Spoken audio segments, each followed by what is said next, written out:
Pedro Capó. Thank you so much for being here. Thank you for having me. Happy to be here.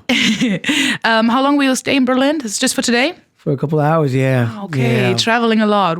Is there anything you're missing the most, like when you're not at home, traveling the world? Yeah, my kids, my family, my wife. It gets hard, it gets heavy, but this is for them as well. It's my personal dream, and it's the way I bring, I support my family as well. So I have a strong team that supports me and cheers me on. But yeah, it's definitely hard to leave the family behind for so long. Can totally imagine that. You just spoke about the song. We have it in our playlist, in the current playlist at Energy. We're completely in love with it. Thank you. Tell us a little bit about the song. What is it about? But the song is, we were trying to, to paint a picture about the Caribbean lifestyle, portray a little bit of the good things about Puerto Rico, and also a song that reminds us that we are the ones that have the key to access the present. It's all about being present. That's why there's a line that says, cierra la pantalla, abre la medalla, close the screen and enjoy the moment, the present moment. I feel like we all have that. We don't all have the money to have a Ferrari, but we can all shut our phones and enjoy the blessings that we have free of cost. In my case, it's the beach.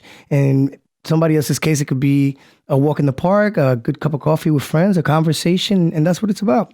So what would you say, what is the best place to enjoy and listen to the song?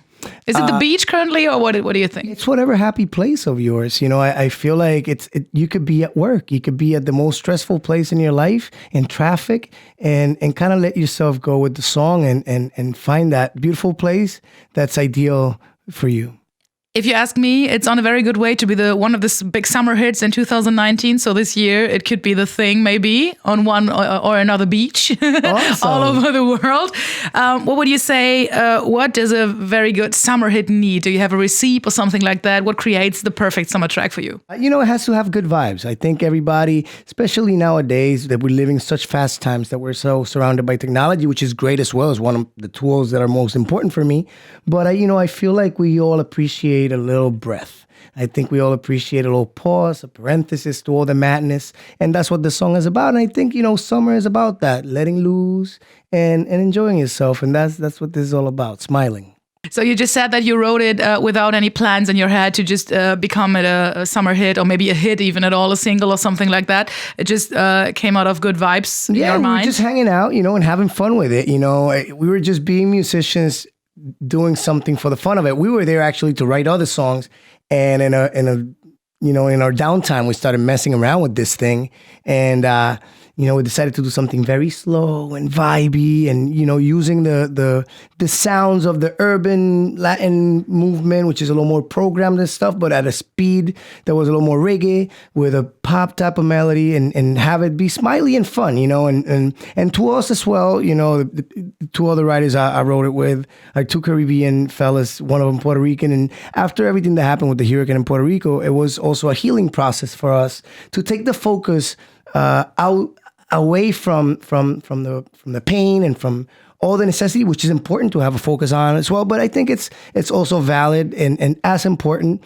to shine light upon the beauties that Puerto Rico has, and it was healing for us. And that's the way we did it. We were just playing around, and I think that speaks a lot about honesty and captivating a genuine moment in an artistic expression.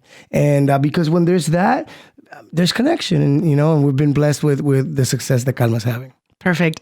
So since you just said there was no plan in your head, you just create a big single or a track or maybe like that, something like that. When was the moment you finally recognized in your head, wow, this is a single, this is a global hit maybe? Do you remember this moment? Yeah, well, first, the second we wrote the song, I felt like I had written the most special song of my life, but not as a hit, as a personal song, because of my connection to it. Once we released the song, we started feeling like a viral vibe about it. People started sharing it. A kid from Russia was doing covers, people from all over the world, little kids, older people. Amazing. So we were like, hey guys, there's something funny going on, Yeah. And we were enjoying it. I put a post on Instagram, and I didn't know Farruko, and he writes to me and tells me, listen, I just felt this song. I would like to be part of this. He had a vision. He said, I think this is a world song, and if you're down, let's do a remix. Once he called me, I was like, there's something interesting here. I feel like the song needed that little push, you know. That's we were right on the edge. And once he called me, I said, you know, this could turn into something special, and so it did. You know, as soon as we released the Farruko remix, it just skyrocketed.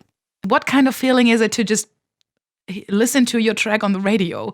I just saw a video from Justin Jesso. He was currently in Berlin. It was in Germany right after he came to us to the interview. He sat in the car and Energy was playing his song. And he cried tears. He was really completely insane, like crying and screaming around, "This is my song on the radio." And this is so amazing. Do you remember your first time on it? Yes, I was 17 years old. I had signed with a rock and roll band in Puerto Rico. And my mom didn't want me to be a musician, you know, because my dad was a musician. So he was a bohemian. So she wanted to protect me from this world, righteously so. And I was with her in the car.